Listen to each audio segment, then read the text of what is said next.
There should be a school resource officer in every school district across the state. That's the rallying cry as Senate committees take up the budget debate on that side of the House of State. Education, school resource officers, law enforcement expected to take center stage there as the Senate gets into the meat of the matter. So that's what we're talking about here to start things off here on Connect to the Capitol this week. Of course, we got our good buddies here, Catherine Foster and Dave Wilson, to start us off. The Senate begins. It's still going to be a few weeks before it actually gets to the Senate floor. The House already passed their $14.6 billion budget that we talked about already, biggest in state history. So what does it look like now in the Senate? That's what we have to figure out. Exactly. Now, we have a conversation this week with House Assistant Majority Leader Brandon Newton, and are looking forward to a fantastic discussion with him. Absolutely. With some insights about the House process, what's in this budget, what his priorities were. Yeah, what he thinks is going to happen. As well as the whole discussion about how a baker's dozen of people who are the Freedom Caucus did everything they could, as we talked about this last week, everything they could do to disrupt what was going on in the budget process. They went 0 for 150 on amendments, and in that particular case, it basically meant that the budget that the House had lined out was the budget that was passed at $14.6 million. It has now moved over to the Senate. And I think the majority of the pieces will remain there, but it's always the little arguments, like what Senator Jason Elliott talked about, putting a school resource officer in every school.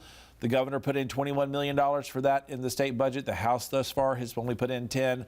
What's the Senate going to do? That's the real question. It's an important issue for sure. But again, like you said, haggling over the minor, the little details. Exactly. Major priority for the governor. This is something he's been posting about on social media over and over, hosting events.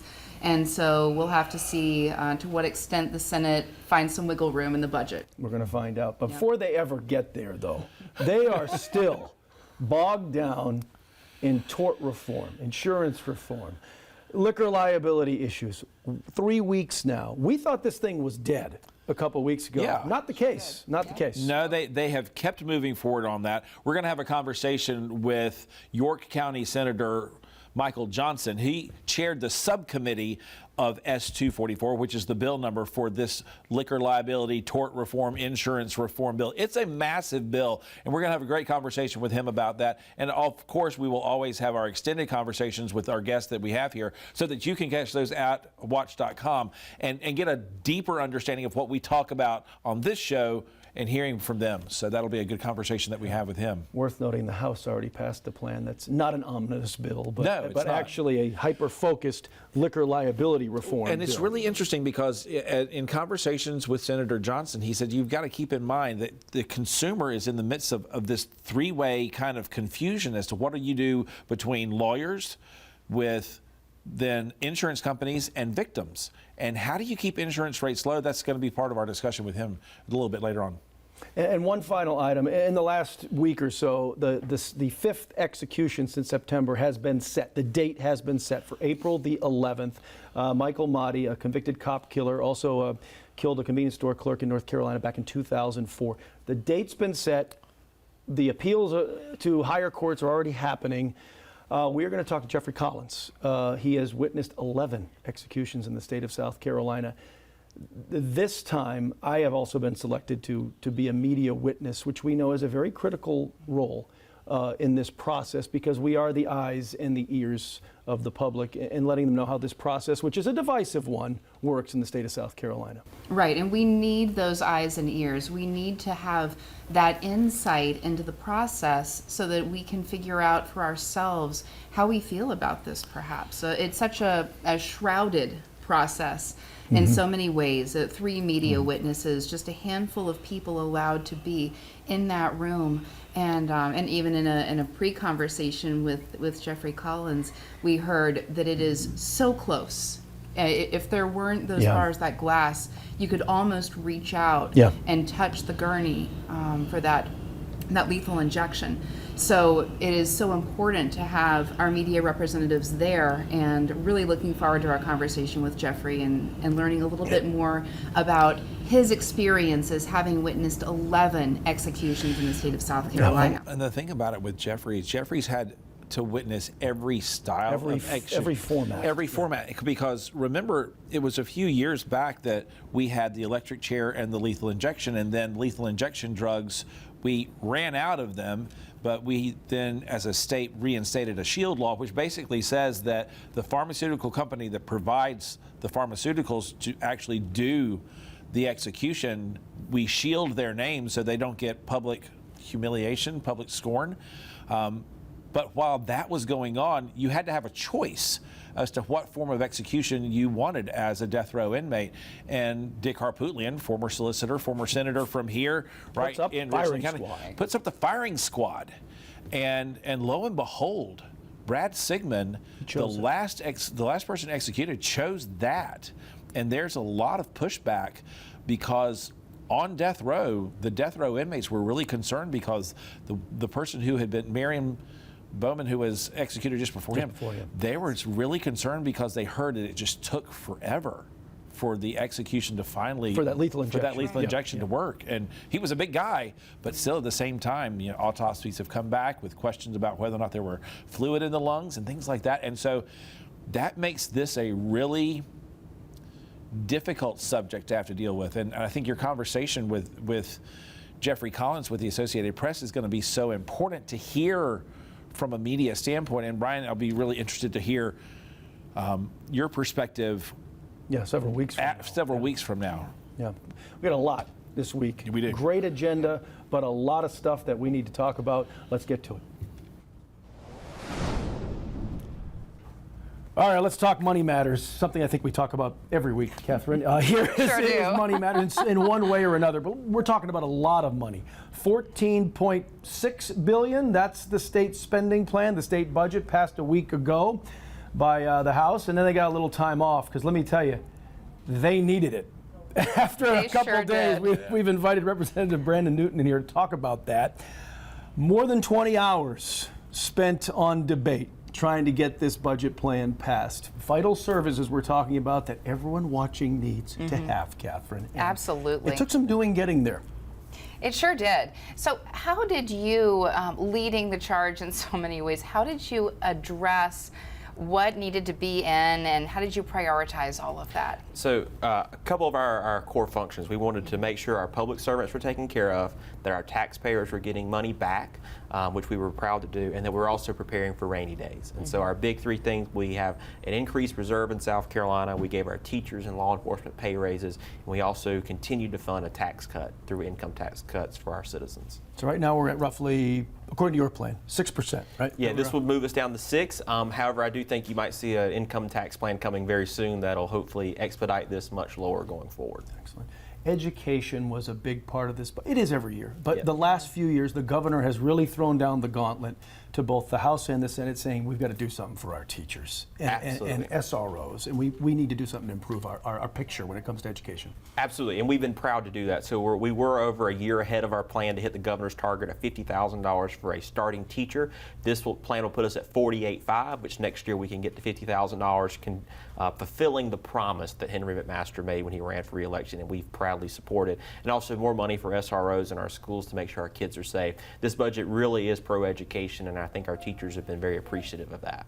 Absolutely. And then now it's heading to the Senate. What changes do you expect to see there, if any? I'm sure there'll be changes. The Senate loves to change stuff, but I think you're going to see a pretty big agreement on the big things. I don't think you're going to see a lot of differences there. Usually the Senate and House disagrees on the smaller things, but I think continue to invest in our teachers, a tax cut, and reserves is what you're going to see both bodies agree on pretty easily.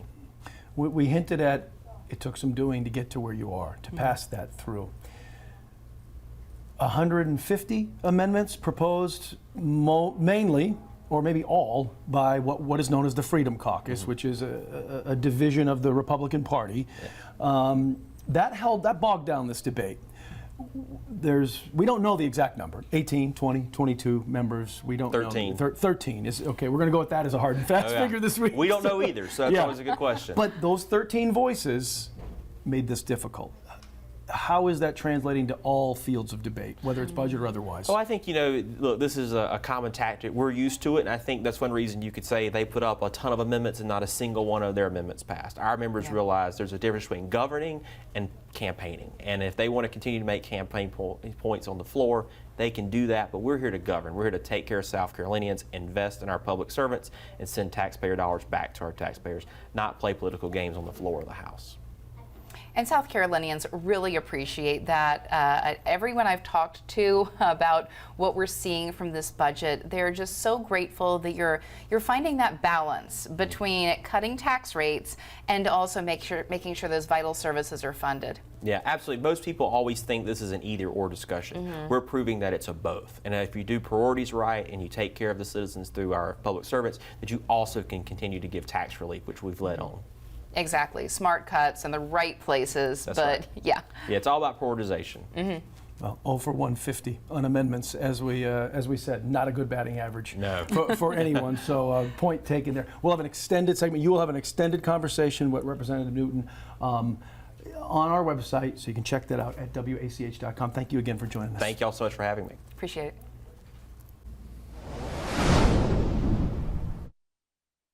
The insurance company will not provide this body with the adequate information it needs in order to give some of the relief into various areas that this bill purportedly is targeted to try to help. I mean, think about it in real terms. Which of us want to make a decision without the facts? Well, I know I wouldn't, but this right there sets the stage for what is week 3 now of debate in the Senate on tort reform, S-244. As all of our viewers have become very familiar with that bill number. Because that bill number right there constitutes a lot of things. Not only does it deal with issues of liquor liability, but tort reform, who can sue Medical whom, malpractice, all of those all things those combined.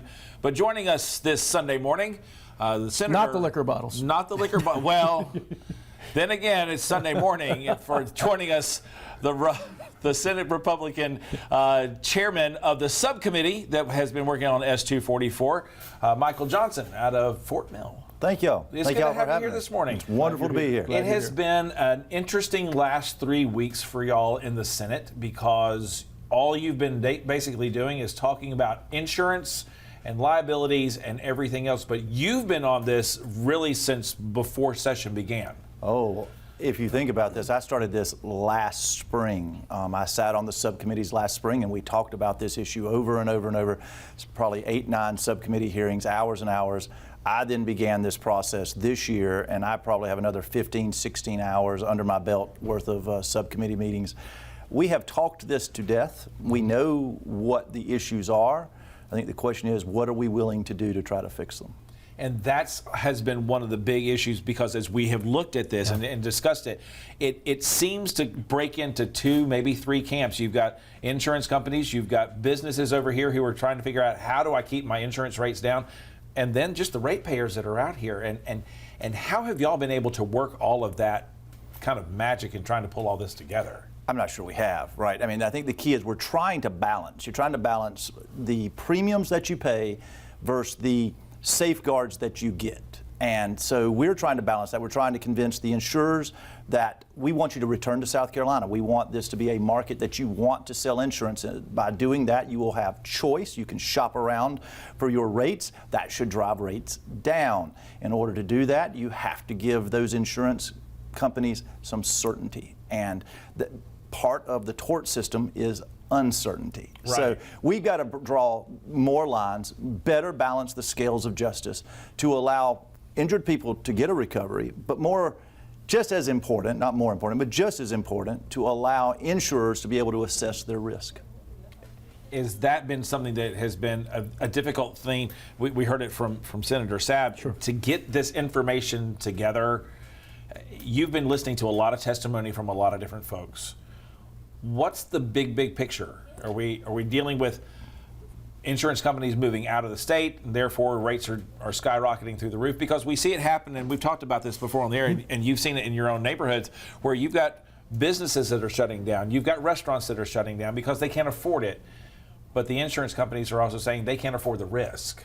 Sure. So when we talk about liquor liability specifically in dram shop laws, about 44, 47 insurers who are willing to write. There are only about 3 or 4 who are actually writing anymore. And then they won't even write certain policies. They'll tell you, well, we're not going to write you because you're not selling enough food, or you're open too late at night, or we don't like anything at all. We're just not going to touch you. We've got to restabilize that market, make sure that everyone understands their risk, right? Because that's all insurance is. It's risk. You're pooling risk. They're assessing the risk, and and that's where the premiums pop out on the other side. And we've just got to somehow balance that. And do we have guidance? Not 100%. The Department of Insurance was unable to tell us if you do X, Y will happen. But what we have to do is look at the region and the states around us and the states all over the country, and how did they fix these problems? How have they addressed this? How have they made premiums lower? So you take a little bit from here, you take a little bit from there, you try to mix it all together, and you hope that what you're doing really does fix the problem. About 2 weeks ago, both Dave and I and a lot of people thought this debate was dead. The Senate session on a Thursday abruptly ended. Senator Shane Massey called for an end, and we thought this was over. So here we are a couple weeks later. Where is the finish line on this in your estimation?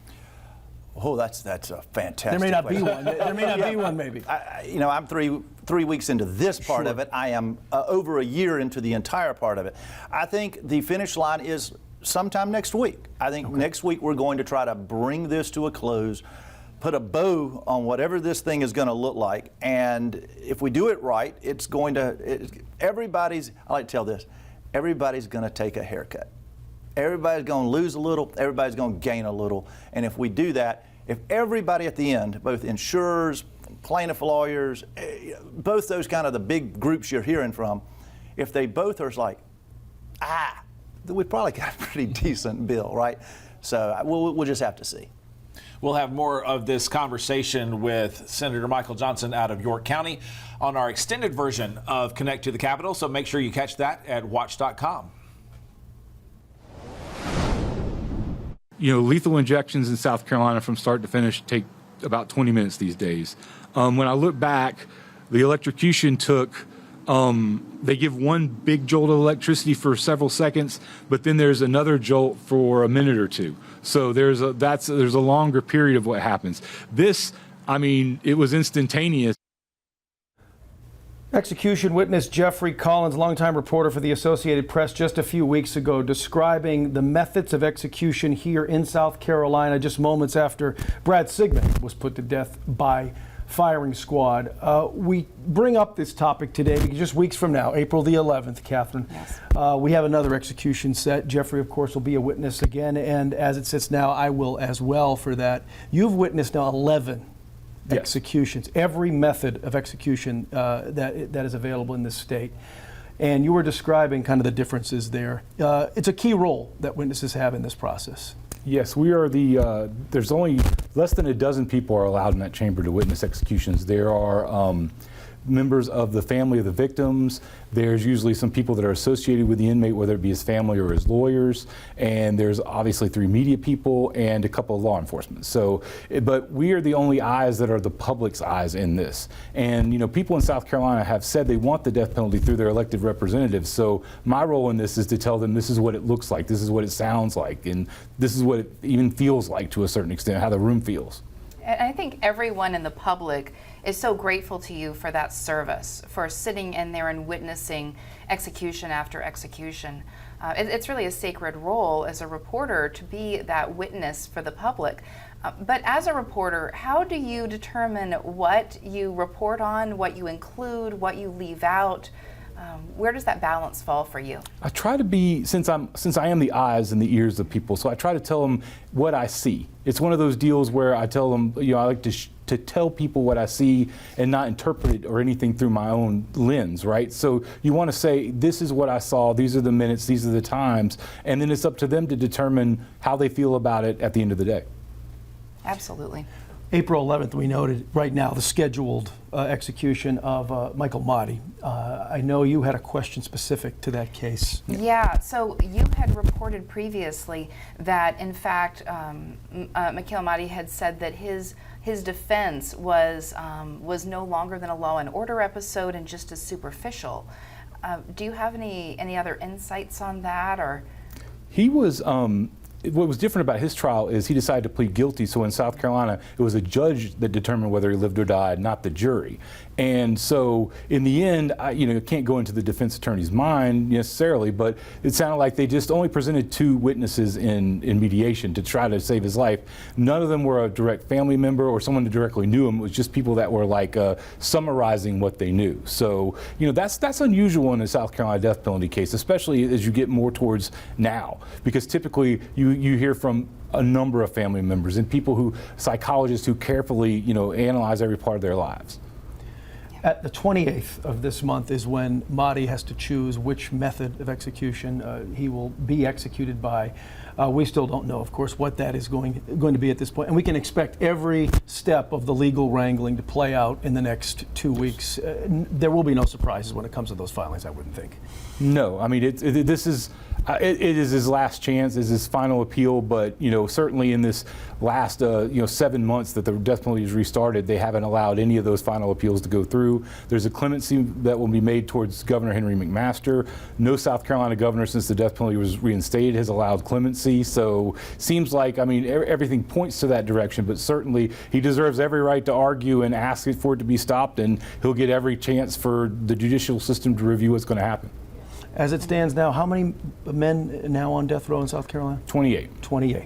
There was the last execution before this little spate of them back in about 12, 13 years ago. There were over 60 people on death row, but several of those people have gotten off because of appeals or because some of them have died of natural causes. The death penalty just doesn't happen as much in South Carolina as it used to. No. Right, and yet at this current rate, we're looking at every 5 weeks.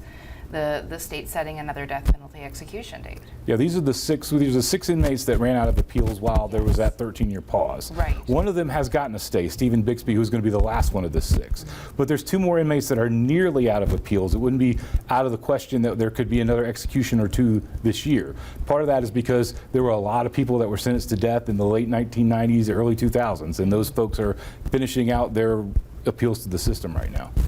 Well, Jeffrey, thank you so much as always, and for the role that you've played in this process for quite some time. Catherine, you're going to have a much more extended conversation about the death penalty here in South Carolina. Also, a few more details about the Motti case. Killed a North Carolina convenience store clerk and also an off-duty Orangeburg police officer all the way back in 2004. So more details to that to come in our extra at WACH. All right, before we get out of here this week, we want to look ahead to what we expect to happen in the coming days. Again, the Senate will continue what has been a marathon on tort reform debate. The Senate committees will keep taking on the budget, and the House gets back to work after a break, a well-deserved break after hammering out their version of the state budget. But that's just what we know will happen. The House also has something very important when it comes to public safety, the safety of all on the roads. They've got a hands-free bill that's going to be coming up on Tuesday, where it's going to make it so that you cannot actually hold a phone in your hand while on the roads in South Carolina. That has been done in other states. It sure has. But will it pass here? There will be some folks who say no on that one, definitely, because it's the same folks who really had an issue with other stuff. But I think you're going to see a public safety push on this front. Representative Shannon Erickson, who chairs Education and Public Works, is going to be a big pusher on that one. Sure, a step beyond what our current law is. Which is simply text and drive. Yeah, exactly. No text and drive. Right.